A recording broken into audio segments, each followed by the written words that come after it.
வாழ்க்கையிலே கர்த்தருடைய வார்த்தையை முதலாவதாகவும் முடிவாகவும் வையுங்கள், நீங்கள் வாழ்ந்திருப்பீர்கள். ஆண்டவராகிய இயேசு கிறிஸ்து ஜீவனை எடுக்க வரவில்லை, ஜீவனை கொடுக்க வந்தார். சத்தியத்தை அறிவீர்கள், நீங்கள் அறிந்த சத்தியம் உங்களை விடுதலை ஆக்கும். நிச்சயமாகவே பாலும் தேனும் உங்களுடைய பங்காய் மாறும். நாம் கர்த்தருடைய வார்த்தைக்கு செல்லுவோம். திருப்பிக் கொள்வோம். 1 கொரிந்தியர் 1ஆம் அதிகாரம் 23வது வசனம். நாங்களோ சிலுவையில் அறையப்பட்ட கிறிஸ்துவை பிரசங்கிக்கிறோம்.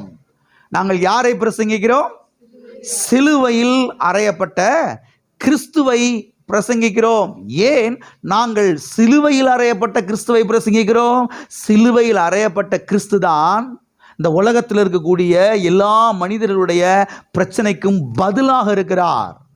எல்லா மனிதனுடைய பிரச்சனைக்கும் பதில் யார்? இயேசு கிறிஸ்து. சிலுவையில் அறையப்பட்ட இயேசு கிறிஸ்து. இந்த சிலுவையில் அறையப்பட்ட இயேசு கிறிஸ்து தான் எல்லா பிரச்சனைக்கும் ஆன்சராக, பதிலாக இருக்கிறார். பாவ பிரச்சனைக்கு, சாப பிரச்சனைக்கு, தரித்திர பிரச்சனைக்கு, தீமை பிரச்சனைகளுக்கு, கடன் பிரச்சனைகளுக்கு, நோய் பிரச்சனைகளுக்கு, எல்லா பிரச்சனைகளுக்கும் இயேசு கிறிஸ்து தான் பதிலாக இருக்கிறார். ஆகையால் தான் நாங்களோ சிலுவையில் அறையப்பட்ட கிறிஸ்துவை என்ன செய்கிறோம்? பிரசங்கிக்கிறோம் என்று அவர் இங்கே சொல்லுகிறதை நாம் பார்க்கிறோம். பட்டணங்களுக்கு போனாலும் சரி, கிராமத்துக்கு போனாலும் சரி, எங்கே போனாலும் சரி, படித்தவங்களுக்குனாலும் சரி, படிக்காதவங்களுக்குனாலும் சரி, எல்லாருக்கும் நாங்கள் என்ன செய்கிறோம்? சிலுவையில் அறையப்பட்ட கிறிஸ்துவை பிரசங்கிக்கிறோம். அனைவருக்கு பார்க்கும்போது இது வந்து ஒரு பைத்தியக்காரத்தனமாக தெரியலாம். ஆனால் இங்கே தான் உங்கள் பிரச்சனைக்கு பதில் இருக்கிறது. அங்கே தான் இயேசு கிறிஸ்து கல்வாரி சிலுவையில் உங்களுடைய வியாதியெல்லாம் சுமந்தார், பாவத்தை சுமந்தார், தரித்திரத்தை சுமந்தார், சாபத்தை சுமந்தார், தீமையை சுமந்தார். இன்றைக்கு நீங்கள் தீமையிலே வாழ வேண்டிய அவசியம் இல்லை. இன்றைக்கு நீங்கள் சாபத்திலே வாழ வேண்டிய அவசியம் இல்லை. இன்றைக்கு நீங்கள் தரித்திரத்திலே வாழ வேண்டிய அவசியம் இல்லை. இந்த இயேசு கிறிஸ்துவை விசுவாசிப்பீர் என்று சொன்னார், இந்த இயேசு கிறிஸ்துவை ஆண்டவராக ஏற்றுக்கொள்வீர் என்று சொன்னார், இந்த இயேசு கிறிஸ்து பாவத்தை மன்னிப்பார், சாபத்திலிருந்து விடுதலை ஆக்குவார், தரித்திரத்திலிருந்து விடுதலை ஆக்குவார், நோயிலிருந்து விடுதலை ஆக்குவார், வாழ வைப்பார், கண்ணீரையாவின் துடைப்பார், அநேகருக்கு ஆசீர்வாதமாய் மாற்றுவார்.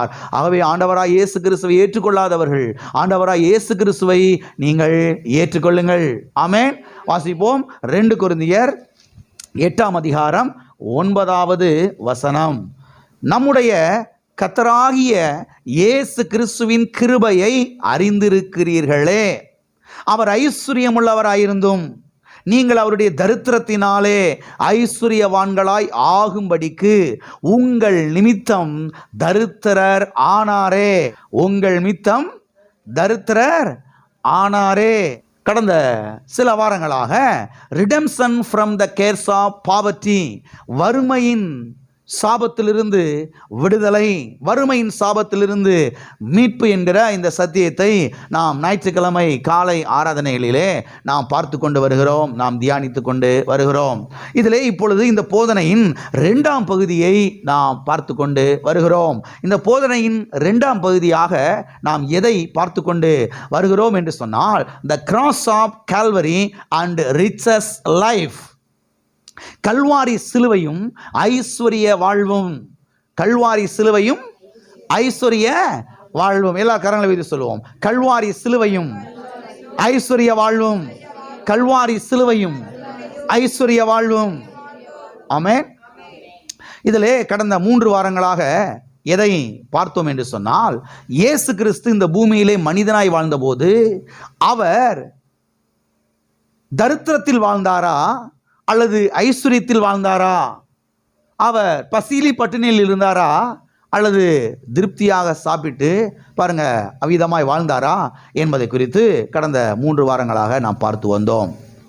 இயேசு கிறிஸ்து இந்த பூமியிலே வாழ்ந்தபோது அவர் வறுமையிலே வாழவில்லை, அவர் ஏழ்மையிலே வாழவில்லை, அவர் பசியிலையும் பட்டினியிலையும் வாழவில்லை என்பதை குறித்து நாம் பார்த்தோம்.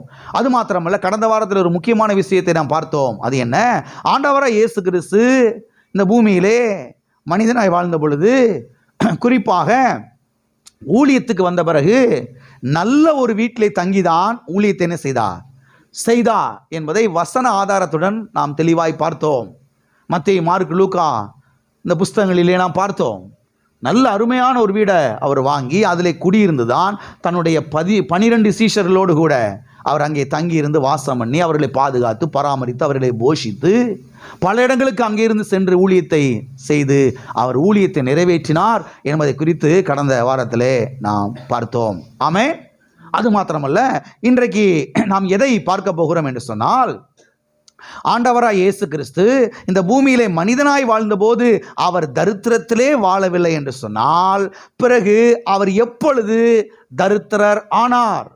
அவர் தரித்திரர் ஆனார் என்பதற்கு ஆதாரம் என்ன? எவிடன்ஸ் என்ன?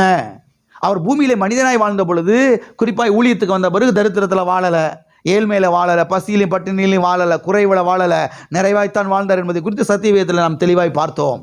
ஆமென். சரி, அவர் இந்த பூமியிலே மனிதனாய் வாழ்ந்தபோது தரித்திரத்தில் வாழலைன்னா அவர் எப்பொழுது தரித்திரர் ஆனார்? அவர் தரித்திரர் ஆனார் என்பதற்கு ஆதாரம் என்ன? அவர் எங்கே தரித்திரர் ஆனார்? அவர் எதற்காக தரித்திரர் ஆக வேண்டும் என்பதை குறித்து இன்றைக்கும் வருகிற சில வாரங்களுக்கும் நாம் தெளிவாக பார்க்க போகிறோம். ஆமென். பார்க்கலாமா? வாசிப்போம். 2 கொரிந்தியர் 8ஆம் அதிகாரம் 9ஆம் வசனத்தை மறுபடியுமாக. நம்முடைய கர்த்தராகிய இயேசு கிறிஸ்துவின் கிருபையை அறிந்திருக்கிறீர்களே, அவர் ஐஸ்வர்யமுள்ளவராய் இருந்தும் நீங்கள் அவருடைய தரித்திரத்தினாலே ஐஸ்வர்யவான்களாய் ஆகும்படிக்கு உங்கள் நிமித்தம் தரித்திரர் ஆனாரே. உங்கள் நிமித்தம், உங்களுக்காக அவர் தரித்திரர் ஆனாரே. இங்கே நாம் பார்க்கிறோம், நீங்கள் அவருடைய தரித்திரத்தினாலே ஐஸ்வர்யவான்களாய் ஆகும்படிக்கு உங்கள் நிமித்தம் தரித்திரர் ஆனாரே என்று. எல்லா கரங்களை வைத்து சொல்லுவோம். நான் அவருடைய தரித்திரத்தினாலே ஐஸ்வர்யவானாய் ஆகும்படிக்கு என் நிமித்தம் அவர் தரித்திரர் ஆனாரே. ஆமென். உங்கள் நிமித்தம் அவர் தரித்திரர் ஆனாரே என்று இங்கே நாம் பார்க்கிறோம். அது மாத்திரமல்ல, இங்கே நாம் பார்க்கிறோம், அவர் ஐஸ்வர்யமுள்ளவராயிருந்தும், அவர் ஐஸ்வர்யமுள்ளவராய், அவர் யாராயிருந்தும்? ஐஸ்வர்யமுள்ளவராயிருந்தும், அவர் ஐஸ்வர்ய சம்பனராயிருந்தும். ஆமென். ஆகவே ஆண்டவராய் இயேசு கிறிஸ்து அவர் ஒரு தரித்திரர் அல்ல. அதை நீங்கள் சரியாய் புரிந்து கொள்ள வேண்டும். சத்திய வேதத்திலிருந்து ஆண்டவராய் இயேசு கிறிஸ்து ஒரு தரித்திரர் அல்ல. அவர் தரித்திரத்தில் இருக்கவில்லை, அவர் தரித்திரத்திலே வாழவில்லை, அவர் ஏழ்மையில் இருக்கவில்லை. நாம் தெளிவாய் பார்க்கிறோம், அவர் ஐஸ்வர்யமுள்ளவராய் இருந்தும் என்று. அவர் தரித்திரராய் இருந்தும் என்று சொல்லப்படவில்லை, அவர் ஏழையாய் இருந்தும் என்று சொல்லப்படவில்லை, அவர் பசியிலும் பட்டினியிலும் இருந்தார் என்று சொல்லப்படவில்லை, அவர் ஐஸ்வர்யமுள்ளவராய் இருந்தும் என்று சொல்லப்பட்டிருக்கிறது. எனவே ஆண்டவராய் இயேசு கிறிஸ்து இந்த பூமியிலே மனிதனாய் வாழ்ந்தபோது அவர் தரித்திரராய் வாழவில்லை, அவர் ஏழையாய் வாழவில்லை என்பது நமக்கு தெளிவாய் புரிகிறது. அவர் பரலோகத்தில் யார் தான்? ஐஸ்வர்ய சம்பன்னர் தான். பூலோகத்திலே மனிதனாய் வந்ததுக்கு பிறகு அவர் யார் தான்? ஐஸ்வர்ய சம்பன்னர் தான். அவர் ஐஸ்வர்யத்தில் தான் வாழ்ந்தார், அவர் ஏழை அல்ல. ஆமென். இங்கே சொல்லப்பட்டிருக்கிறது, அவர் ஐஸ்வர்யம் உள்ளவராய் இருந்தும். ஆமென். ஆனால் என்ன நினைக்கிறாங்க? அவர் ஒரு ஏழை. அவர் யாரு? ஒரு ஏழை, அவர் ஒரு தரித்திரர் என்று அவர் நினைக்கிறார்கள். சத்தியவேதம் தெளிவாய் சொல்லுகிறது, அவர் ஐஸ்வர்யம் உள்ளவராய் இருந்தும் என்று. எல்லா கரையும் சொல்லுவோம், அவர் ஐஸ்வர்யம் உள்ளவராய் இருந்தும். ஆமென். அது மாத்திரமல்ல, அவர் பரலோகத்திலும் தரித்திரத்திலே வாழவில்லை, அவர் இந்த பூலோகத்திலேயும் தரித்திரத்திலே வாழவில்லை என்றால், பிறகு அவர் எப்பொழுது தரித்திரராய் ஆனார், அவர் எங்கே தரித்திரர் ஆனார் என்பதை குறித்து நாம் சத்திய வேதத்தில் கவனிக்க வேண்டியது அவசியமாக இருக்கிறது. அவர் பரலோகத்திலும் தரித்திரர் கிடையவே கிடையாது. அவர் இந்த பூலோகத்திலே மனிதனாய் வாழ்ந்த பொழுது என்ன செய்யல? தரித்திரராய் வாழல. அப்படின்னா அப்ப அவர் எப்பொழுது தரித்திரராய் ஆனார், அவர் எங்கே தரித்திரராய் ஆனார் என்பதை நாம் பார்க்க வேண்டியது அவசியமாக இருக்கிறது சத்திய வேதத்திலிருந்து. சரி, எப்பொழுது தரித்திரராய் ஆனார், அவர் எங்கே தரித்திரராய் ஆனார்? 2000 வருஷத்துக்கு முன்பதாக கல்வாரி சிலுவையிலே அவர் தரித்திரராய் ஆனார் என்று இந்த வசனம் நமக்கு தெளிவாய் சொல்லுகிறது. உங்கள் நிமித்தம் அவர் தரித்திரராய் ஆனாரே. அவர் ஐஸ்வர்யம் உள்ளவராயிருந்தும் நீங்கள் அவருடைய தரித்திரத்தினாலே ஐஸ்வர்யவான்களாய் ஆகும்படிக்கு உங்கள் நிமித்தம் தரித்திரராய் ஆனாரே. அது மாத்திரமல்ல, இதை விளங்கிக் கொள்வதற்கு இன்னொரு வசனத்தை நாம் வாசிக்க போகிறோம். ஏன் அப்படின்னா, சிலருக்கு இதை ஜீரணிக்க முடியல. இதை சிலருக்கு ஜீரணிக்க முடியல. அது எப்படி நமக்காக அவர் தரித்திரராக முடியும்? அவர் எப்படி கல்வாரி சிலுவையில் தரித்திரத்தை ஏற்றுக்கொள்ள முடியும் என்பதை சிலருக்கு ஜீரணிக்க முடியல, ஏற்றுக்கொள்ள முடியலை. ஏதோ நம்முடைய பாவத்துக்கு அடிக்கப்பட்டார், தண்டிக்கப்பட்டார்னு சொல்கிறீங்க, ரைட்டு. ஆனால் என் தரித்திரத்தை அவர் ஏற்றுக்கொண்டாரா? ஏன் சாபத்தை அவர் ஏற்றுக்கொண்டாரா? ஏன் சாபத்துக்கு அவர் முடிவு கட்டினாரா? என் தரித்திரத்துக்கு அவர் முடிவு கட்டினாரா? என் கடன் பிரச்சனைக்கு அவர் முடிவு கட்டினாராங்க என்பதை அவர்களாலே ஜீரணிக்க முடியவில்லை. ஆகையால் தான் இன்னும் சில வசனங்கள்லாம் நம்ம பார்த்து பிறகு இதை நாம் புரிந்து கொள்வதற்கு அது வசதியாக இருக்கும். ஆகையால் இன்னும் மற்ற வசனங்களை நாம் வாசிக்க வேண்டியது அவசியமாக இருக்கிறது. ஆமென். வாசிப்போம். 2 கொரிந்தியர் 5ஆம் அதிகாரம் 21வது வசனம். நாம் அவருக்குள் தேவனுடைய நீதியாகும்படிக்கு பாவம் அறியாத அவரை நமக்காக பாவமாக்கினார். நமக்காக பாவம் ஆக்கினார். இங்கே நாம் பார்க்கிறோம், பாவம் அறியாத அவரை, பாவம் அறியாத அவரை, பாவம் அறியாத இயேசுவை பாவமாக்கினார் என்று இங்கே சொல்லப்பட்டிருக்கிறது. யார் இவரை பாவமாக்கினார்? பிதாவாகிய தேவன் பாவமாக்கினார். எங்கே பாவமாக்கினார்? கல்வாரி சிலுவையிலே அவர் என்ன செய்தார்? அவரை பாவமாக்கினார். தெளிவாய் சொன்னால் இப்படி சொல்லலாம். எப்படி சொல்லலாம்? நம்முடைய பாவத்தை எல்லாம் எடுத்து இயேசுவின் மேலே பிதாவாகிய தேவன் என்ன செய்தார்? சுமத்தினார், அவர் மேலே வைத்தார். அருமையானவர்களை கவனியுங்கள். இயேசு கிறிஸ்து இந்த பூமியிலே மனிதனாய் பிறந்த போது அவர் பாவத்திலே பிறக்கவில்லை. எத்தனை பேர் ஒத்துக்கிறீங்க? அவர் பாவத்தில் பிறந்தாரா? நாமெல்லாம் பாவத்தில் பிறந்தோம். ஆனால் அவர் என்ன செய்யல? பாவத்தில் பிறக்கிற அவர் கண்ணின் வயிற்றிலே பிறந்தார். ஆமென். உன்னிடத்திலே பிறக்கும் பரிசுத்தம் உள்ளது தேவனுடைய குமாரன் எனப்படும். வாசித்திருக்கிறோம் அல்லவா? இயேசு கிறிஸ்து பாவத்தில் பிறக்கல, அவர் ஒரு பாவி அல்ல. ஆமென். ஆனால் இங்கே எழுதப்பட்டிருக்கிறது, அவர் பாவமானார், நமக்காக என்ன செய்தார்? பாவமான, பாவம் அறியாத அவரை நமக்காக பாவமாக்கினார் என்று. அப்ப இயேசு கிறிஸ்து இந்த பூமியிலே மனிதனாய் பிறக்கும் போது அவர் பாவத்தில் பிறக்கல, அவர் பாவத்தில் வாழல, அவர் பாவம் செய்யல. ஆனாலும் கல்வாரி சிலுவையில் செய்யப்பட்டார். இது விளங்குச்சா? இது விளங்கினாதான் அது விளங்கும். எது விளங்கும்? கல்வாரி சிலுவையில் நமக்காக தரித்திரர் ஆனாரே என்பது விளங்கும். அதனால தான் இதை விளக்கி சொல்லிட்டு இருக்கிறேன். கவனிங்க. அவர் பாவத்தில் பிறக்கல, அவர் பாவத்தில் வாழல, அவர் பாவம் செய்யல. ஆண்டவர் ஒரு முறை சொன்னார் பாருங்க, என்னில் பாவம் உண்டென்று உங்களில் யார் என்னை குற்றம் சாட்டக்கூடும்? எந்த பாஸ்டர் சொல்ல முடியும் இப்படி? எந்த பிஷப் இப்படி சொல்ல முடியும்? எந்த ஃபாதர் இப்படி சொல்ல முடியும் என்கிட்ட பாவம் இல்லைன்னு சொல்லி? எல்லாம் இருக்கிறீங்களா?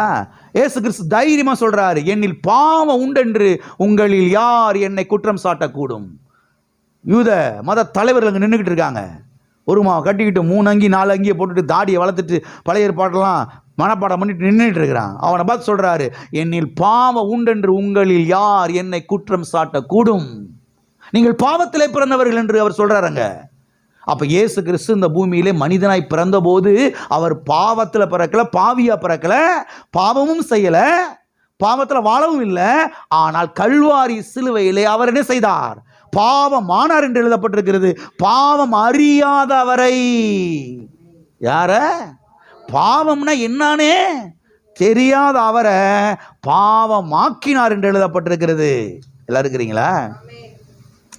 எனவேதான் இந்த வசனம் இங்கே தெளிவாய் சொல்லுகிறது, பாவம் அறியாத அவரை பாவமாக்கினார். அவர் பாவம் அறியாதவர், அவர் பாவம் செய்யாதவர். அப்படி என்றால் அவர் எப்பொழுது பாவமானார்? கல்வாரி சிலுவையில் என்ன செய்தார்? அவர் பாவமானார். ஆமென். எவ்வாறு அவர் பாவமானார்? பிதாவாகிய தேவன் நம்முடைய பாவத்தை எல்லாம் எடுத்து அவர் மேலே சுமத்தினார். ஆகையால் அவர் என்ன செய்தார்? பாவமானார். அவர் பாவத்தை பாராத சுத்த கண்ணன் என்று எழுதப்பட்டிருக்கிறது பிதாவாகிய தேவனை குறித்து. ஆகவே பாவியான ஒரு ஆளோடு கூட அவரால் தொடர்பு வைத்துக் கொள்ள முடியாது. எனவேதான் இயேசு கிறிஸ்து கல்வாரி சிலுவையிலே கதறுகிறார், என் தேவனே, என் தேவனே, ஏன் என்னை கைவிட்டீர்? பாவத்தை எல்லாம் அவர் மேல சுமத்திட்டாரு. ஆகையால் அங்கே ஒரு பிரிவு ஏற்பட்டு விட்டது.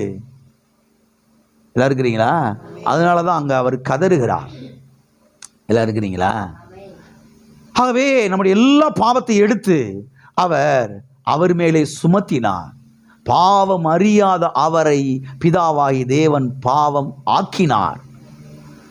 எதற்காக அவர் பாவமாக்கினார்? இப்ப இதைத்தான் ஆழமாய் கவனிக்கணும். ஒவ்வொரு கிறிஸ்தவ விசுவாசிகளும், ஒவ்வொரு கிறிஸ்தவ பிரசங்கியார்கள், ஊழியக்காரர்களும் இதைத்தான் ஆழமாக கவனிக்கணும். அவர் பாவமானார், பாவம் அறியாதவர் அவர் பாவமாக்கப்பட்டார், பாவத்தை அவர் சுமந்தார். இதுவரைக்கும் விளங்குது.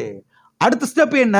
அவர் எதற்காக பாவமானார், எதற்காக அவர் பாவத்தை சுமந்தார் என்று சத்தியத்தை பார்க்கும் பொழுது இங்கே நாம் பார்க்கிறோம், நாம் அவருக்குள் தேவனுடைய நீதியாய் ஆகும்படிக்கு, நம்மை நீதிமானாய் மாற்றுவதற்காக, ஆமென், நம்மை நீதிமானாய் மாற்றுவதற்காக அவரை என்ன செய்தார்? பாவம் ஆக்கினார். அவருக்குள், கிறிஸ்துவுக்குள் நாம் தேவனுடைய நீதியாய் ஆகும்படிக்கு என்று எழுதப்பட்டிருக்கிறது. நீதிமானாய் ஆக்கப்படுவதற்கு என்று எழுதப்பட்டிருக்கிறது. ஆமென். கவனிங்க, இதை போலத்தான் ஆண்டவராய் இயேசு கிறிஸ்து இந்த பூமியிலே மனிதனாய் வாழ்ந்தபோது அவர் தரித்திரத்திலே வாழவில்லை. எல்லாம் இருக்கிறீங்களா? அவர் தரித்திரத்தில் என்ன செய்யல? வாழவில்லை. அவர் தரித்திரராக இருக்கல. ஆனால் கல்வாரி சிலுவையிலே அவர் தரித்திரர் ஆனாரே என்று எழுதப்பட்டிருக்கிறது. அவர் உங்கள் மித்தம் தரித்திரர் ஆனாரே என்று. எதற்காக அவர் தரித்திரர் ஆனார்? இங்கே சொல்லப்பட்டிருக்கிறது, நம்மை ஐஸ்வர்யவானாய் ஆக்குவதற்காக. எத்தனுக்கு புரிகிறது? ஆமென். பாவம் அறியாத அவர் பாவமாக்கப்பட்டார். தரித்திரத்திலே வாழாதவர் தரித்திரர் ஆனார். எதற்காக அவர் பாவமானார்? நம்மை நீதிமானாய் மாற்றுவதற்காக. எதற்காக அவர் தரித்திரரானார்? நம்மை ஐஸ்வர்யவானாய் ஆக்குவதற்காக. ஒவ்வொரு கிறிஸ்தவ விசுவாசிகளுக்கும், கிறிஸ்தவ பிரசங்கியார்களுக்கும் இது விளங்கணும். ஆனால் அனைவருக்கு விளங்குறதே கிடையாது. தரித்திரத்தில் தான் பிரதர் வாழணும், ஏழ்மையில தான் பிரதர் வாழணும், அரை வயிற்று கஞ்சியும் அண்ட ஒரு குடிசையில தான் வாழணும் பிரதர், நல்ல ஒரு வீட்டில் வாழக்கூடாது, நல்ல சாப்பிடக்கூடாது, நல்ல துணிமணிகளை உடுத்தக்கூடாது, அப்படி போதிச்சு அடிச்சு உட்கார வச்சிட்டாங்க. பல நூற்றாண்டுகளாக இதை பிரசங்கம் பண்ணி, இப்போ இதை பிரசங்கம் பண்ணால் ஏற்றுக்கொள்றதுக்கு மூச்சு திணறல் வருகிறது. என்ன வருது?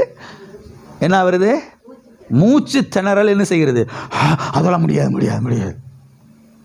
எது முடியாது? ஏங்க, அவர் எனக்காக தரித்திரரானாரே. எதற்காக? என்னை ஐஸ்வர்யவானாய் ஆக்குவதற்காக. அவர் எனக்காக பாவமானாரே. எதற்காக? என்னை நீதிமானாய் ஆக்குவதற்காக. அவர் பாவமானது உண்மை என்றால் நான் நீதிமானாய் ஆக்கப்பட்டது உண்மைதான். அவர் தரித்திரரானார் என்றால் நான் ஐஸ்வர்யவானாய் ஆக்கப்பட்டது உண்மைதான். சத்தியம்தான் இதுவும். ஆமே, எல்லாம் இருக்கிறீங்களா? எனவே இங்கே நாம் காண்பது என்னவென்றால், அவர் நம்முடைய பாவத்தை சுமந்து தீர்த்தது போலவே, அவர் நம்முடைய வியாதியை சிலுவையிலே சுமந்து தீர்த்ததை போலவே, அவர் நம்முடைய தீமைகளை சிலுவையிலே சுமந்து தீர்த்ததை போலவே, அவர் நம்முடைய தரித்திரத்தையும் கல்வாரி சிலுவையிலே சுமந்து தீர்த்தார். ஆமென். எல்லா கரங்களை வைத்து சொல்லுவோம், அவர் என்னுடைய பாவத்தை சுமந்து தீர்த்ததை போலவே, அவர் என்னுடைய வியாதியை சிலுவையிலே சுமந்து தீர்த்ததை போலவே, அவர் என்னுடைய பலவீனங்களை சிலுவையிலே சுமந்து தீர்த்ததை போலவே, அவர் என்னுடைய தரித்திரத்தையும் சிலுவையிலே சுமந்து தீர்த்து விட்டார். விசுவாசிக்கணும். இதெல்லாம் கண்ட திறந்து பார்க்கணும். அநேக வருடங்களாக சபையில் பாருங்க, தவறா போதிச்சு போதிச்சு போதிச்சு போதிச்சு, நல்ல சிலையை உடுத்தக்கூடாது, நல்ல வேஷ்டி சட்டையை போடக்கூடாது, நல்ல சாப்பாடை சாப்பிடக்கூடாது, நல்ல வீட்டு வாசலில் நல்ல இதில் குடியிருக்கக்கூடாது, பிரசங்கம் பண்ணி அடித்து சபையில் இருக்கிற 3/4 பேர் எப்படி தான் கஷ்டத்துலேயும் பசியிலையும் பட்டினியில் தான் இருக்கிறாங்க. எல்லாம் இருக்கிறீங்களா? ஆகவே பாவத்தை சுமந்தார், தரித்திரத்தையும் சுமந்தார். ஆமே, பாவத்தை மட்டுமல்ல தரித்திரத்தையும் அவர் என்ன செய்தார்? சுமந்தார். எனவே 2 காரியத்தை நாம் தெளிவாய் புரிந்து கொள்ள வேண்டும். 2 காரியத்தை. ஒன்று, இயேசு கிறிஸ்து இந்த பூமியிலே வாழ்ந்தபோது அவர் பாவியாக வாழவில்லை, அவர் நீதிமானாய்த்தான் வாழ்ந்தார், அவர் பரிசுத்தமாய்த்தான் வாழ்ந்தார். ஆனால் கல்வாரி சிலுவையிலோ அவர் பாவமானார், பாவத்தை சுமந்தார். நம்முடைய பாவங்களுக்காக கல்வாரி சிலுவையில் என்ன செய்யப்பட்டார்? தண்டிக்கப்பட்டார். இது ஃபர்ஸ்ட். இரண்டாவதாக, இயேசு கிறிஸ்து இந்த பூமியிலே மனிதனாய் வாழ்ந்தபோது அவர் தரித்திரராய் இருக்கவில்லை, தரித்திரத்திலே வாழவில்லை, ஏழ்மையிலே வாழவில்லை. அவர் செல்வ செழிப்பாய்த்தான் வாழ்ந்தார், அவர் ஐஸ்வர்ய வாழ்வுதான் வாழ்ந்தார். ஆனால் கல்வாரி சிலுவையிலோ அவர் தரித்திரராய் ஆனார், தரித்திரத்தை சுமந்தார், தரித்திரத்தை ஏற்றுக்கொண்டார், தரித்திரத்திற்கு முடிவு கட்டினார், கடன் பிரச்சனைக்கு முடிவு கட்டினார். ஆமென். ரெண்டு காரியத்தை நீங்கள் தெளிவாய் புரிந்து கொள்ள வேண்டும். ரெண்டு காரியத்தை நீங்கள் தெளிவாய் புரிந்து கொள்ளலைன்னா பரிசுத்தமாக வாழ்றதும் கஷ்டம், செல்வ செழிப்பாக வாழ்றதும் கஷ்டம்தான். இது அநேக கிறிஸ்தவ விசுவாசிகள் நம்பாதனால தான் அவங்க பாருங்க திணறாங்க. அப்படியே வெற்றி உள்ள கிறிஸ்தவ ஜீவியம் வாழ்றதுக்கு என்ன செய்கிறாங்க, அப்படியே புசு புசு புசு புசுன்னு திணறாங்க பாருங்க. டுரு டுரு டுரு டுரு. சில லாரிலாம் ரோட்டில் போகும் பாருங்களா, லாரி புர் புர் புர் புர் போகாது, என்ன செய்யாது, புர் புர் புர் புர்னு இழுத்துக்கிட்டு கிடக்கும்.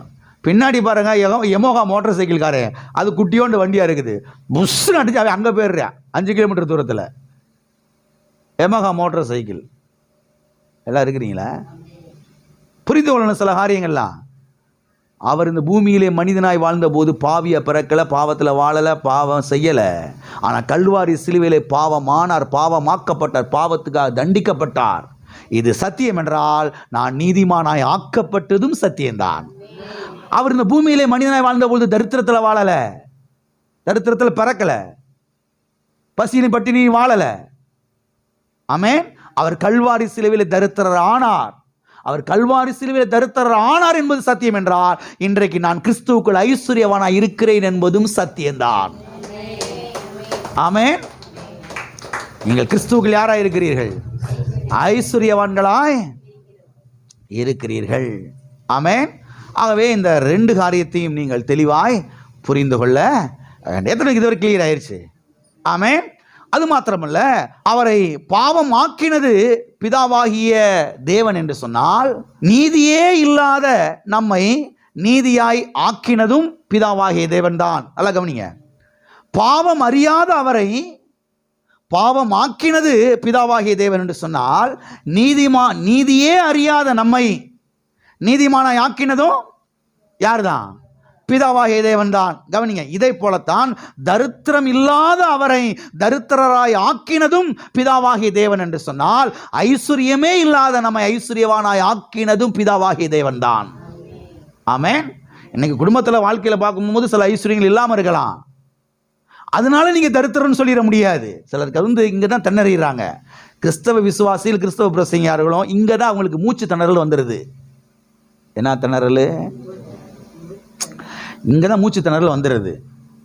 இதை நான் கடைசி வேலைக்கு சொல்ல போகிறேன். இன்னைக்கு அவர் பாவமாக்கப்பட்டார், கர்த்தர் என்னை நீதியாய் ஆக்கினார். அவர் தரித்திரத்தை ஏற்றுக்கொண்டார், தரித்திரரானார், என்னை ஐஸ்வர்யவன் ஆக்கி இருக்கிறார். ஆனால் என் வாழ்க்கையில் ஐஸ்வர்யம் இல்லையே, எங்கே பார்த்தாலும் ஒன்றும் இல்லாமல் தானே இருக்கிறேன், ஏன் என்ன காரணம் அப்படின்னு தான் இவங்களுக்கு ஒரு பெரிய கேள்வி இருக்கிறது. இந்த கேள்விக்கான பதிலை இன்னைக்கு இந்த பிரசங்கத்தினுடைய முடிவில் நான் உங்களுக்கு சொல்கிறேன். எல்லாம் கவனிச்சிட்டே வாங்க. ஆனால் ஒன்று உறுதி, ஒன்று நிச்சயம், என்னன்னா பாவம் அறியாத அவரை பாவியாய் ஆக்கினது பிதாவாகிய தேவன் என்றால் நீதியே இல்லாத நம்மை, நீதியே அறியாத நம்மை நீதிமானாய் ஆக்கினதும் பிதாவாகிய தேவன் தான். இதை போலதான் தரித்திரமே இல்லாத அவரை, தரித்திரத்தில் வாழாத அவரை தரித்திரராய் ஆக்கினது பிதாவாகிய தேவன் என்றால் நம்மை ஐஸ்வர்யவானாய் ஆக்கினதும் பிதாவாகிய தேவன் தான். ஐஸ்வர்யமே இல்லாத நம்மை ஐஸ்வர்யவானாய் ஆக்கினதும் பிதாவாகிய தேவன் தான். எல்லா கரங்க விட்டு சொல்லுவோம். ஐஸ்வர்யமே இல்லாத என்னை ஐஸ்வர்யவானாய் ஆக்கினது பிதாவாகிய தேவன். ஆமென். எனவே கல்வாரி சிலுவையிலே தொங்கும் போதுதான் இயேசு கிறிஸ்து தரித்திரராய் ஆனார், தரித்திரத்தை சுமந்தார், தரித்திரத்தை ஏற்றுக்கொண்டார். அவர் இந்த பூமியிலே மனிதனாய் வாழ்ந்தபோது தரித்திரத்தில் என்ன செய்யலை? வாழலை. பசியிலையும் பட்டினிலையும் வாழலை. அவர் கல்வாரி சிலுவையில் என்ன செய்தார்? தரித்திரராய் ஆனார் என்று இங்கே நாம் தெளிவாய் பார்க்கிறோம். ஆமென். சரி, இப்போ அடுத்த காரியத்தை பார்ப்போம். இயேசு கிறிஸ்து கல்வாரி சிலுவையிலே எதற்காக தரித்திரராய் ஆனார்? இப்போ தரித்திரர் ஆனார் என்பதை விளங்கிருச்சு இல்லையா? ஆமென். அவர் கல்வாரி சிலுவை தரித்திரராய் ஆனார், தரித்திரத்தை ஏற்றுக்கொண்டார். உங்கள் மித்தம் தரித்திரர் ஆனாரே என்று சத்தியவேதம் சொல்லுகிறது. சரி, இப்போ அவர் எதற்காக கல்வாரி சிலுவையில் தரித்திரராய் ஆகணும்? எதற்காக அவர் தரித்திரத்தை ஏற்றுக்கொள்ளணும்? எதற்காக அவர் தரித்திரத்தை சுமக்கணும்? வாசிப்போம் 2 கொரிந்தியர் 8:9 நம்முடைய கர்த்தராகிய இயேசு கிறிஸ்துவின் கிருபையை அறிந்திருக்கிறீர்களே, அவர் ஐஸ்வர்யமுள்ளவராய் இருந்தும் நீங்கள் அவருடைய தரித்திரத்தினாலே ஐஸ்வர்யவான்களாய் ஆகும்படிக்கு உங்கள் மித்தம் தரித்திரர் ஆனாரே. நீங்கள் ஐஸ்வர்யவானாய் ஆகும்படிக்கு உங்கள் மித்தம் தரித்திரர் ஆனாரே. நாம் என்னவாய் ஆகும்படிக்கு? சத்தம் குறைவா இருக்குதே, தொண்டை உள்ள இழுக்குதோ, சொல்றதுக்கு நாக்கு கூசுதோ. என்ன ஆக்கும்படிக்கு? நீங்கள் ஐஸ்வர்யவான்களாய் ஆகும்படிக்கு உங்கள் மித்தம் அவர் தரித்திரர் ஆனாரே. நாம் என்னவாய் ஆவதற்கு? நாம் ஐஸ்வர்யவான்களாய் ஆவதற்கு, நாம் செல்வந்தர்களாய் ஆகுவதற்கு, நாம் பாருங்க சீமான்களாய் ஆகுவதற்கு, நாம் செழிப்படைவதற்கு அவர் தரித்திரர் ஆனாரே. அவர் தரித்திரர் ஆனாரே. ஆமென். அது மாத்திரமல்ல, பரிசுத்த ஆவியானவர் அப்போஸ்தலனாகிய பவுல் மூலமாக இந்த சத்தியத்தை கொரிந்திய சபைக்கு சொன்னதை போலவே கலாத்திய சபைக்கும் இந்த சத்தியத்தை அவர் எழுதுகிறதை சத்திய வேதத்திலே நாம் பார்க்கிறோம். இங்கே நாம் பார்க்கிறோம் அல்லவா, அவர் உங்கள் மித்தம் தரித்திரரானாரே, நீங்கள் ஐஸ்வர்யவானாய் ஆகும்படிக்கு. பக்கத்தில் கையை பிடிச்சு சொல்லுங்க, அவர் உங்கள் மித்தம் தரித்திரர் ஆனாரே, நீங்கள் ஐஸ்வர்யவான்களாய் ஆகும்படிக்கு. ஆமென். இதே சத்தியத்தை கலாத்திய சபைக்கும் பரிசுத்த ஆவியானவர் எழுதுகிறார். இங்க கொரிந்திய சபைக்கு இந்த சத்தியத்தை எழுதுகிறார். இதே சத்தியத்தை இப்ப அங்கே எழுதுறாரு. எங்க எழுதுறாரு? கலாத்திய திருச்சபை மக்களுக்கும் எழுதுகிறார். வாசிங்கள் கலாத்தியர் 3:14 ஆபிரகாமுக்கு உண்டான ஆசீர்வாதம் கிறிஸ்து இயேசுவினால் புறஜாதிகளுக்கு வரும்படியாகவும் ஆவியை குறித்து சொல்லப்பட்ட வாக்கு தத்தத்தை நாம் விசுவாசத்தினாலே பெறும்படியாகவும் இப்படி ஆயிற்று. யாருடைய ஆசீர்வாதம்? ஆபிரகாமுக்கு உண்டான ஆசீர்வாதம். யாருக்கு உண்டான ஆசீர்வாதம்? ஆபிரகாமுக்கு உண்டான ஆசீர்வாதம். ஆபிரகாமுக்கு என்னென்ன ஆசீர்வாதங்களை உண்டாச்சோ அத்தனை ஆசீர்வாதம் என்று எழுதப்பட்டிருக்கிறது. கவனிங்க, ஆபிரகாமின் ஆசீர்வாதத்திலே ஒரு ஆசீர்வாதம் என்னவென்று சொன்னால் பொருளாதார செழிப்பு, பொருளாதார ஆசீர்வாதங்கள் இங்கே சொல்லப்பட்டிருக்கிறது. ஆபிரகாமுக்கு உண்டான ஆசீர்வாதம் என்று. ஆபிரகாமுக்கு நிறைய ஆசீர்வாதங்கள் உண்டாகுச்சு. அதுல ஒரு ஆசீர்வாதம் என்ன ஆசீர்வாதம்? பொருளாதார ஆசீர்வாதம். அந்த ஆசீர்வாதமும் புறஜாதியாருக்கு உண்டாகும்படி இதுவும் இப்படி ஆயிற்று என்று எழுதப்பட்டிருக்கிறது. ஆகவே நாம் கவனிக்க வேண்டும், இந்த ஆசீர்வாதம் அவனையும் அவனுடைய சந்ததியையும் செழிப்பாக வைத்தது, வாழ வைத்தது என்பதை சத்தியவேதத்திலே நாம் பார்க்கிறோம். எந்த ஆசீர்வாதம்? இந்த பொருளாதார ஆசீர்வாதம். இந்த பொருளாதார செழிப்பு ஆபிரகாமையும் அவன் சந்ததியையும் என்ன செய்தது? செழிப்பாக வைத்தது, செழிப்பாக ஆக்கினது, வாழ வைத்தது என்பதை சத்தியவேதத்திலே நாம் பார்க்கிறோம். சரித்திரத்திலையும் நாம் பார்க்கிறோம். இன்ன வரைக்கும் பார்த்தீங்கன்னா அவங்க என்ன செய்கிறாங்க? செழிப்பாய் தான் இருக்கிறார்கள். சத்தியவேதத்தில் நாம் பார்க்கிறோம், அவன் வர வர விருத்தி அடைந்தான், அவன் மகா பெரியவனானான், அவன் ஐஸ்வர்யவானாய் ஆனான் என்று சத்தியவேதத்திலே நாம் பார்க்கிறோம். அது மாத்திரமல்ல, அவருடைய ஆடு மாடுகள், கற்பத்தின் கனிகள், நிலத்தின் கனிகள் அவைகள் பெருகின என்று சத்தியவேதத்திலே நாம் பார்க்கிறோம். அது மாத்திரமல்ல, அவர்கள் செய்ததெல்லாம் வாய்த்தது, அவர்கள் பயிரிட்டதெல்லாம் அமோக விளைச்சலை தந்தது. அவர்கள் பஞ்சத்திலேயும் கூட அவர்கள் செழித்தார்கள். அவர்கள் பஞ்சத்திலேயும் கூட, பஞ்சத்தின் மத்தியிலேயும் கூட அவர்கள் 100 மடங்கு அவர்கள் பலனடைந்தார்கள் என்பதை சத்தியவேதத்திலே நாம் பார்க்கிறோம். அது மாத்திரமல்ல, வானம் இவர்களுக்கு திறக்கப்பட்டது, ஏற்ற காலத்தில் இவர்கள் மழை பெய்தது, இவர்கள் வெட்டின கிணறுகள் அங்கே தண்ணீரை சுரந்தது என்பதை சத்திய வேதத்திலே நாம் வாசிக்கிறோம். அது மாத்திரமல்ல, பஞ்சம் இவர்களை மேற்கொள்ளவில்லை, இவர்கள் தான் பஞ்சத்தை என்ன செய்தார்கள், மேற்கொண்டார்கள். பஞ்சத்தில் இவர்கள் செழித்தார்கள் என்பதை சத்திய வேதத்திலே நாம் பார்க்கிறோம். அது மாத்திரமல்ல, இவர்கள் கீழாகாமல் மேலானார்கள், வாளாகாமல் தலையானார்கள் என்பதை சத்திய வேதத்திலே நாம் பார்க்கிறோம். இவர்கள் கடன் படவில்லை, கடன் கொடுக்கிறவர்களாய் இருந்தார்கள் என்பதை சத்திய வேதத்திலே நாம் பார்க்கிறோம். ஏனென்றால் இதுதான் ஆபிரகாமின் ஆசீர்வாதம். யாருடைய ஆசீர்வாதம்? ஆபிரகாமின் ஆசீர்வாதம். ஆபிரகாமின் ஆசீர்வாதம் அவனுக்கும் அவன் சந்ததிக்கு உண்டானது.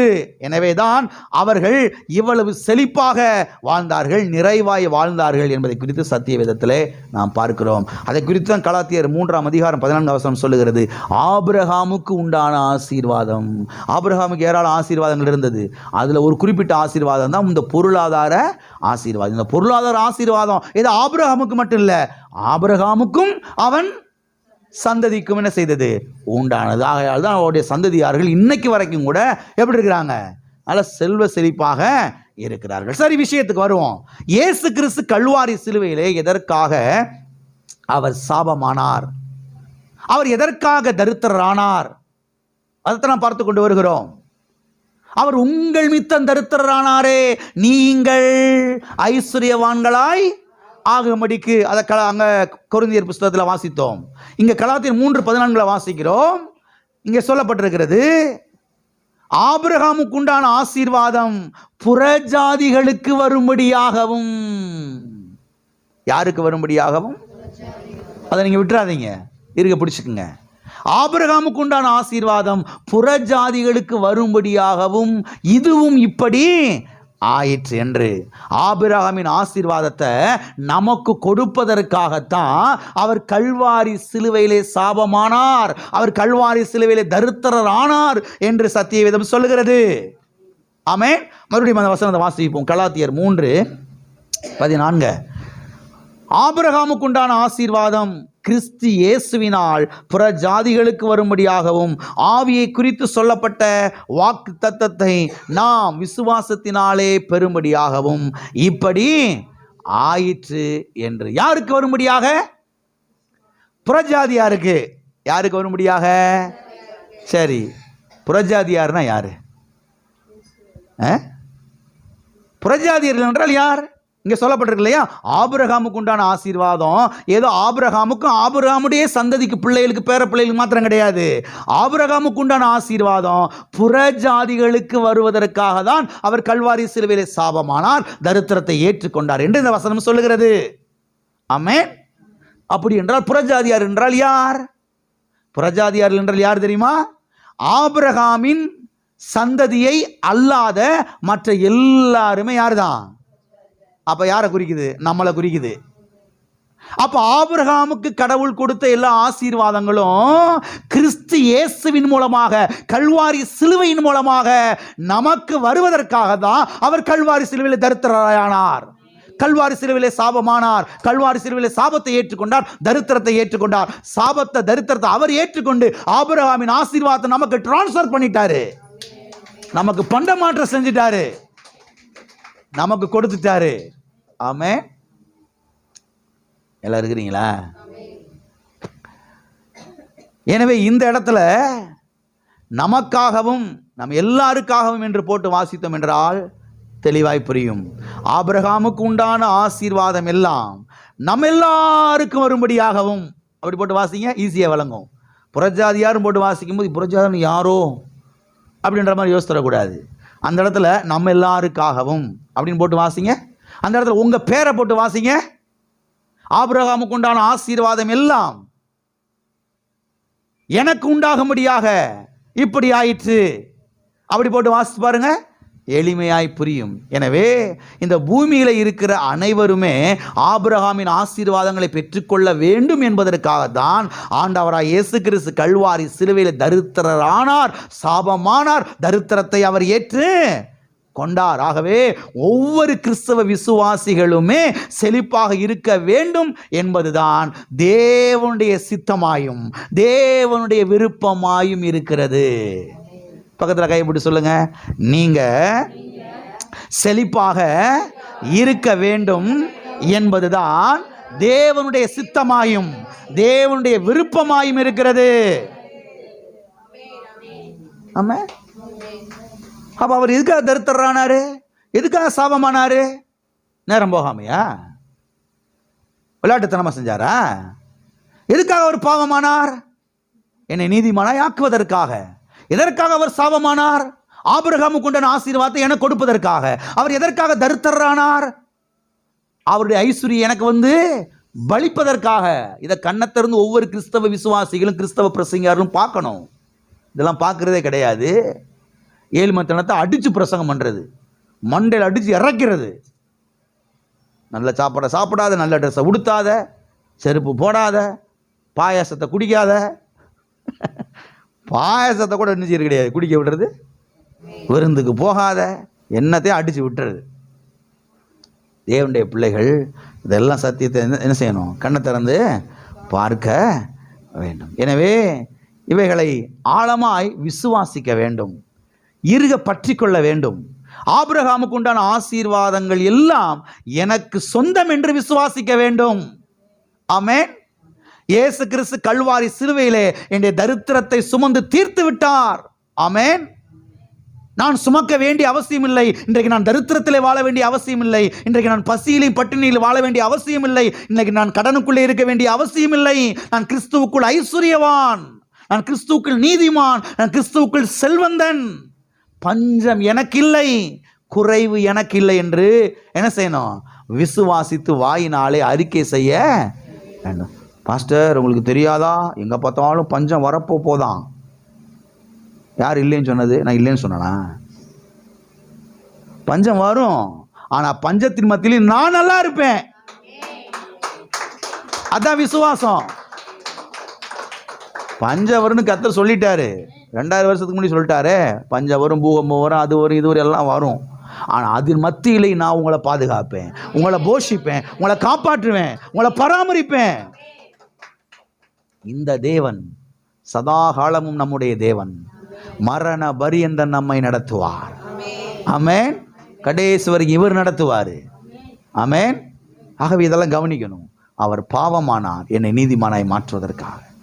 அவர் சாபமானார் எனக்கு ஆசீர்வாதத்தை கொடுப்பதற்காக. குறிப்பாக ஆபிரகாமுக்கு உண்டான ஆசீர்வாதத்தை எனக்கு கொடுப்பார். அவர் தரித்திரரானார் எதற்காக?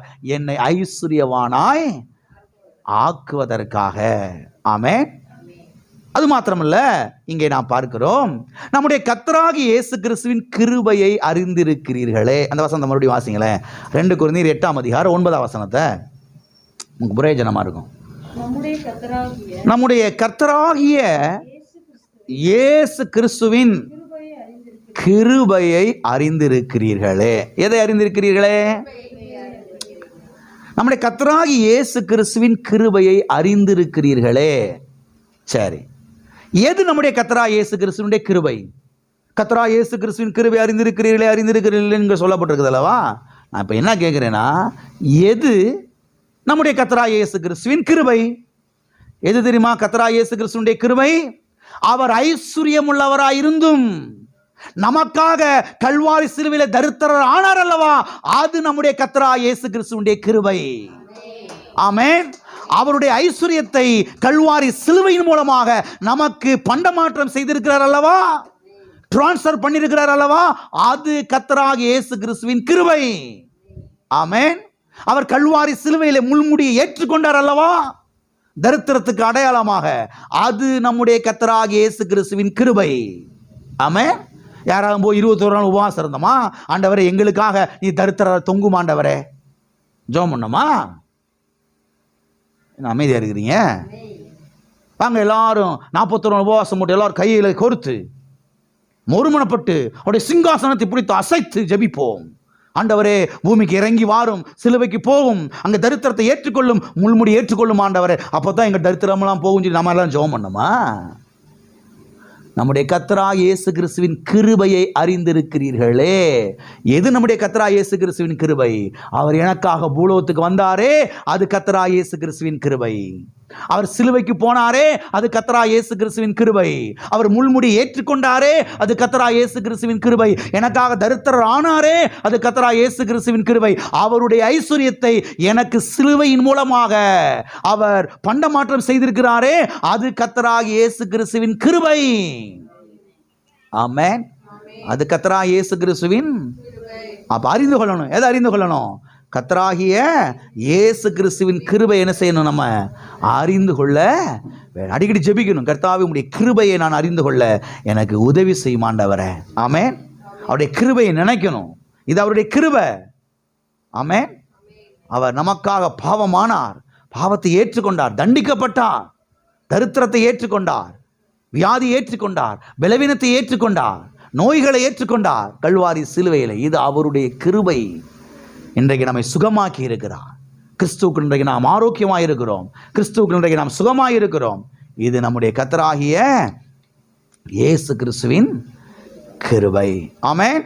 அது மாத்திரமல்ல, இதில் அநேக கிறிஸ்தவர்களுக்கும் கிறிஸ்தவ ஊழியக்காரர்களுக்கும் பிரச்சனை என்னன்னா, இப்போதான் அந்த பதிலை சொல்கிறேன், எல்லாம் கவனிங்க. அநேக கிறிஸ்தவர்களுக்கு கிறிஸ்தவ பிரசங்கியார்களுக்கும் பிரச்சனை என்னன்னா, அவர் உங்களுக்காக தரித்திரர் ஆனார் என்று சொல்லுகிறீர்களே, ஆனால் அநேக கிறிஸ்தவ விசுவாசிகள் இன்னைக்கு உலகத்தில் எப்படித்தான் இருக்கிறாங்க? இதுக்கு என்ன சொல்றீங்க நீங்க அப்படின்னு அவங்க நம்மளை பார்த்து கேட்குறாங்க. வசனம் விளங்காததுனால நம்மளை போட்டு என்ன செய்யறது? இந்த மாதிரி கேள்வியெல்லாம் கேட்கறது. அப்போ என்னதான் பைபிள் வாசித்தீங்க? என்னதான் அவ்வளோ வருஷம் ஊழியம் பண்ணீங்க? என்னதான் உங்களுக்கு பைபிள்லேருந்து விளங்கிச்சு இவ்வளோ நாளா அப்படின்னா எங்களுக்கு தெரியாது. எங்கள் சபையில் இப்படி பிரசங்கம் பண்ணிட்டாங்க, எங்கள் சபையுடைய உபதேசம் அப்படி, எங்கள் சபையுடைய கொள்கை அப்படி. கட்சிகளுக்கு கொள்கை வச்சுருப்பாங்கல்ல, அந்த கட்சிக்கு இப்படி ஒரு கொள்கை, இந்த கட்சிக்கு ஒரு கொள்கை. கொள்கை ஒன்றா சேர்ந்ததை கூட்டணி நினைச்சுவாங்க, இல்லைன்னா கூட்டணி முறிச்சு விட்ருவாங்க. அந்த மாதிரி சபைக்கு இவங்களாம் ஒரு கொள்கையை ஏற்படுத்தி வச்சுக்கிட்டு அந்த கொள்கையின் பிரகாரமே என்ன செய்கிறது போகிறது. அப்புறம் எப்படி இந்த வசனமெல்லாம் விளங்கும்? அப்புறம் எப்படி இந்த வசனமெல்லாம் புரியும்? அப்புறம் எப்படி இந்த சத்தியமெல்லாம் விளங்கும்? அவர் கல்வாரி சிலுவையில் நமக்காக தரித்திரர் ஆனாரே, உங்களுக்கு ஐஸ்வரியத்தை கொடுப்பதற்காக என்பது எப்படி விளங்கும்? இந்த வசனத்தை வச்சுட்டு அவங்க கேட்குறாங்க பாருங்க. அவர் உங்களுக்காக தரித்திரர் ஆனார் என்று சொல்லுகிறீர்களே, நம்மளா சொன்னோம்? பைபிள் சொல்லுதா? சத்திய வேதம் சொல்லுகிறது பாருங்க, அவர் உங்களுக்காக தரித்திரர் ஆனார் என்று. ஆனால் அவங்க சொல்கிறாங்க, அவர் உங்களுக்காக தரித்திரர் ஆனார் என்று சொல்லுகிறீர்களே, ஆனால் கிறிஸ்தவ விசுவாசிகளில் இன்னும் அநேகர் அவர்கள் தரித்திரத்தை தானே இருக்கிறாங்க, இன்னும் ஏழையாகத்தானே இருக்கிறாங்க, இதுக்கு என்ன சொல்லுகிறீர்கள் என்று அவர்கள் கேட்கிறார்கள். எஸ், நான் இதை ஒத்துக்கிறேன். அநேக கிறிஸ்தவ விசுவாசிகள் இன்றைக்கி உலகம் முழுவதும் பார்த்தீங்கன்னா எப்படி தான் இருக்கிறாங்க? தரித்திரத்தில் இருக்கிறாங்க, ஏழ்மையில் தான் இருக்கிறாங்க, வறுமையில் தான் இருக்கிறாங்க. காரணம் என்னென்னா, இந்த காரணத்தை தான் கடந்த 12 வாரங்களாக பிரசங்கத்துக்கு இடையில நான் சொல்லிக்கிட்டே வர்றேன். இதெல்லாம் நீங்கள் கவனிக்கணும்னா மறுபடியும் இந்த 12 பிரசங்கத்தை போட்டு கேட்டால் புரிஞ்சிடும். ஏன் அநேக கிறிஸ்துவ விசுவாசிகள் தரித்திரத்தில் இருக்கிறாங்க, கஷ்டத்தில் இருக்கிறாங்க, ஏழ்மையில் இருக்கிறாங்க என்பது காரணம் ஏற்கனவே பிரசங்கத்தில் சொல்லிக்கிட்டே வர்றேன். தேவன் இன்னார் என்று என்ன செய்து கொள்ளலை, அவங்க அறிந்து கொள்ளலை. நம்முடைய தேவன் யார்? முதல் அவர் எப்படிப்பட்டவர், எப்படிப்பட்ட ஐஸ்வரியத்தை உடையவர் என்பது அவர்களுக்கு என்ன செய்யலை, விளங்கலை. அவர் மகிமை ஐஸ்வரியத்தை உடையவர், அவர் ஐஸ்வரிய சம்பன்னர், எல்லா வெள்ளிக்கு எல்லா பொண்ணுக்கு அவர் சொந்தக்காரர். ஆமே, எல்லா சொத்துக்களுக்கு அவர் தான் ஓனர், வானத்துக்கு பூமிக்கு அவர் தான் ஓனர், அவர் தான் வெள்ளியும் பொண்ணையும் பெருக பண்ணுகிறார். இதை குறித்தெல்லாம் சத்தியவேதத்தில் பார்க்கிறோம். இதெல்லாம் அவங்க கவனிக்கிறதே கிடையாது, இதெல்லாம் அவங்க பார்க்குறதே கிடையாது. இதெல்லாம் என்னமோ ஒன்று நமக்கு விளங்காத ஓரத்தில் வச்சிடுறது. அப்புறம் எப்படி செல்வ செழிப்பில் வாழ முடியும்? இதெல்லாம் எடுத்து பிரசங்கம் பண்ணா தானே, இதெல்லாம் விளங்கினா தானே, சத்தியங்கள் உள்ள இறங்கினா தானே ஒரு விடுதலை உண்டாகும், ஒரு ரட்சிப்பு உண்டாகும். சத்தியவேதம் சொல்லுகிறது அல்லவா, சத்தியத்தை அறிவீர்கள், நீங்கள் அறிந்த சத்தியம் உங்களை விடுதலை ஆக்கும். ஆமென். என் ஜனங்கள் அறிவில்லாமையால் சங்காரமாகிறார்கள், என் ஜனங்கள் அறிவில்லாமையால் தரித்திரத்தில் இருக்கிறார்கள், என் ஜனங்கள் அறிவில்லாமையால் அவர்கள் தோல்வியில் இருக்கிறார்கள் என்று ஆண்டவர் சொல்லுகிறார் அல்லவா. ஆமென். அப்போ தேவனை அறியாமல் போனது தான் இவங்க தரித்திரத்தில் இருக்கிறதுக்கு காரணம்.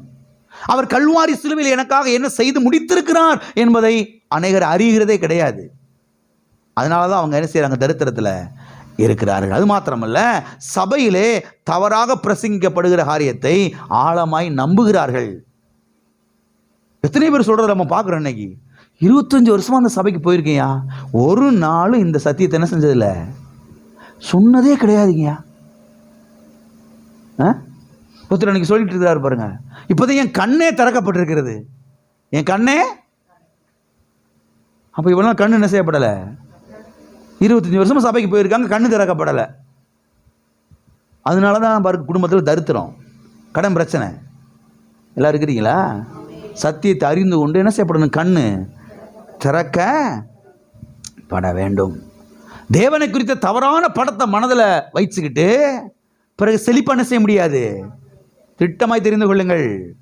கடவுளை குறித்து தவறான ஒரு படம், கடவுளை குறித்து ஒரு முறுமுறுப்பு, கர்த்தர் தான் எப்படி சோதிக்கிறாரோ, கர்த்தர் தான் அப்படி தருத்தத்துக்குள் நடத்துறாரு, கர்த்தர் தான் அந்த வியாதியை கொடுத்துருக்கிறாரு, கர்த்தர் தான் அந்த பலவீனத்தை கொடுத்துருக்கிறாரு, கர்த்தர் தான் இப்படி என்னை போட்டு புடமிடுறாரு, அடிக்கிறாரு, வெளுக்கிறாரு அப்படின்னு மனதில் படத்தை வச்சுக்கிட்டு பிறகு எப்படி செழிப்பாக வாழ முடியும்? எப்படி சுகமாக வாழ முடியும்? எப்படி ஆரோக்கியமாக வாழ முடியும்? எப்படி வெற்றியாக வாழ முடியும்?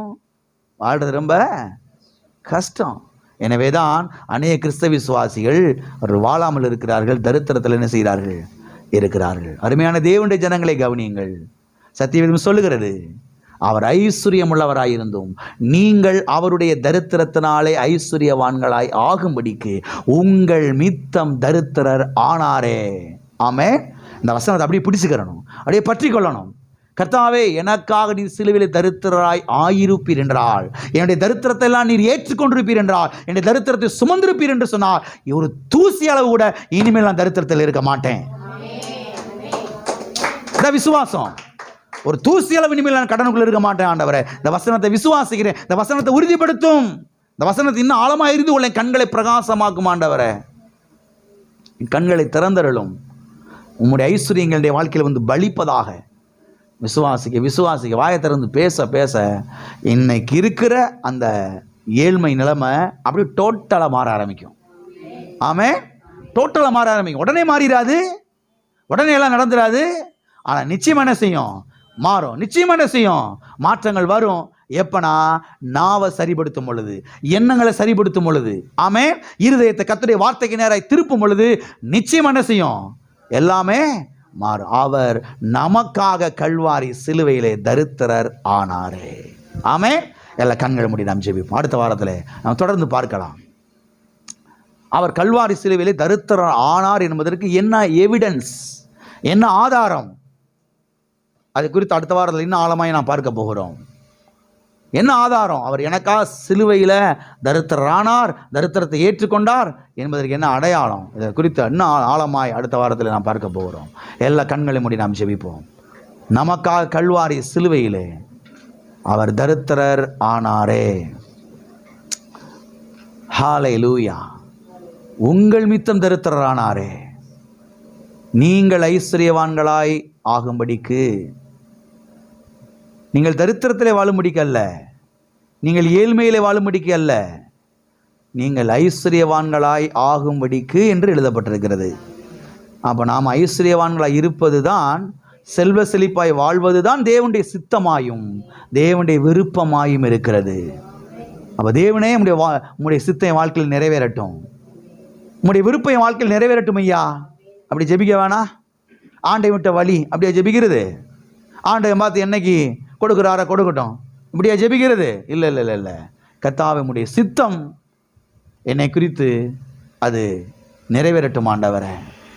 கல்வாரி சிலுவையிலே தகப்பனே, நீ தரித்திரத்தை சுமந்திருக்கிறீர், என்னுடைய வியாதிகளை சுமந்திருக்கிறீர், என்னுடைய நோய்களை சுமந்திருக்கிறீர் ஆண்டவரே. ஒரு தூசி அளவு நான் வியாதியில் இருக்க வேண்டிய அவசியம் இல்லை, நான் பலவீனத்தில் இருக்க வேண்டிய அவசியம் இல்லை, நான் தோல்வியில் இருக்க வேண்டிய அவசியம் இல்லை, நான் பஞ்சத்திலையும் பசியிலும் இருக்க வேண்டிய அவசியம் இல்லை. கர்த்தாவை விசுவாசிக்கிறேன், நீர் எனக்காக தரித்திரர் ஆனீர் என்பதை விசுவாசிக்கிறேன். உம்முடைய ஐஸ்வர்யத்தை நீர் எனக்கு தந்திருக்கிறீர் என்பதை விசுவாசிக்கிறேன். சாபமானீர் என்பதை விசுவாசிக்கிறேன். ஆபிரகாமுக்கு உண்டான ஆசீர்வாதம் எல்லாம் கிறிஸ்து இயேசுவினாலே எனக்கு வந்திருக்கிறது என்பதை நான் விசுவாசிக்கிறேன். எனக்கு வந்திருக்கிறது, விசுவாசிக்கிறேன், பலிப்பதாக. ஹல்லேலூயா, ஹல்லேலூயா. தகப்பனே, இயேசுவின் நாமத்தில் உம்முடைய சமூகத்திலே நாங்கள் வருகிறோம். ஆசீர்வதிக்கப்பட்ட இந்த வேலைக்காக நன்றி தகப்பனே. ஸ்தோத்திரம், ஸ்தோத்திரம் ஆண்டவரே. உங்கள் மித்தம் அவர் தரித்திரர் ஆனார் என்று எழுதப்பட்டிருக்கிறதே. எங்களுடைய தரித்திரத்தை எல்லாம் நீர் சிலுவையில் சுமந்து தீர்த்திருக்கிறீர் தகப்பனே. பிள்ளையுடைய வாழ்க்கையிலே உம்முடைய ஆசீர்வாதங்கள் வந்து பலிப்பதாக. ஆபிரகாமுக்கு உண்டான ஆசீர்வாதங்கள் இயேசுவின் நாமத்தினாலே கல்வாரியின் மூலமாக பிள்ளையுடைய வாழ்க்கையில் வந்து பலிப்பதாக. எல்லா தரித்திரத்தை இயேசுவின் நாமத்தினாலே விரட்டி அடிக்கிறோம். கடன் பிரச்சனைகளை விரட்டி அடிக்கிறோம் ஆண்டவரே. மக்கள் செல்வ செழிப்பிலே வாழ்வார்களாக. உமது நாம மகிமைக்காக, உமது நாம மகிமைக்காக ஆண்டவரே அவ்விதமாய் செய்கிறீர். ஸ்தோத்திரம். இயேசு நாமத்தில் பிதாவே.